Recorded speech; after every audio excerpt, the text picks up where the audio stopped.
In this week's Parashat Vayera, we discover that the conflict between the Jews and the Arabs is not a new one.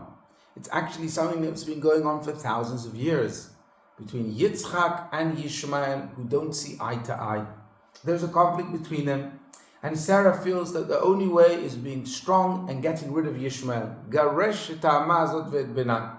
With Avraham Avinu, he feels compassion, he feels love towards Ishmael, he loves him too. He says, let's try and find a peaceful solution.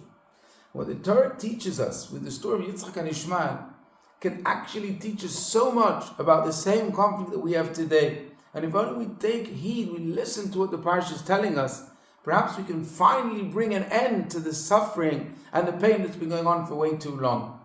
Because if you look carefully, the narrative, the story of Yitzchak and Ishmael, is sandwiched between two other stories. The first one is the story of Sodom and Gomorrah, where Hashem tells Avraham Avinu that he's going to destroy those cities because they've behaved in such a bad way. And Avraham Avinu calls to God and says, but that seems unfair. What about the innocent people who did nothing wrong? How can we allow them to suffer?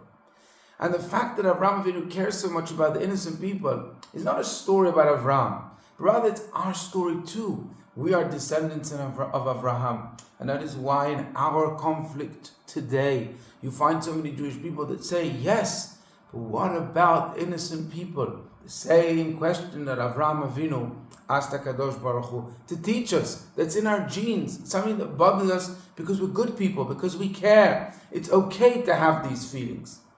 And yet, Hashem tells Avraham Avinu, even though you're a person who cares for innocent people, you're a compassionate, kind person, and that's your nature, when it comes to Yishmael, who is starting up with your son Yitzchak, you need to listen to Sara. You have to direct your love totally on Yitzchak, and you need to be tough about it. And that's the only way that you can solve this problem. Spreading love to everyone sounds ideal, but it doesn't work practically. Family comes first, priorities come first, and Yitzchak therefore is your priority. You have to be harsh, like Sara tells you, when it comes to Ishmael, and send him away. But what's the next story right after that? Avraham Avinu signs a peace treaty with Abimelech, the king of the Philistines. The first Abraham Accords. And why does he suddenly sign this peace treaty? What happened?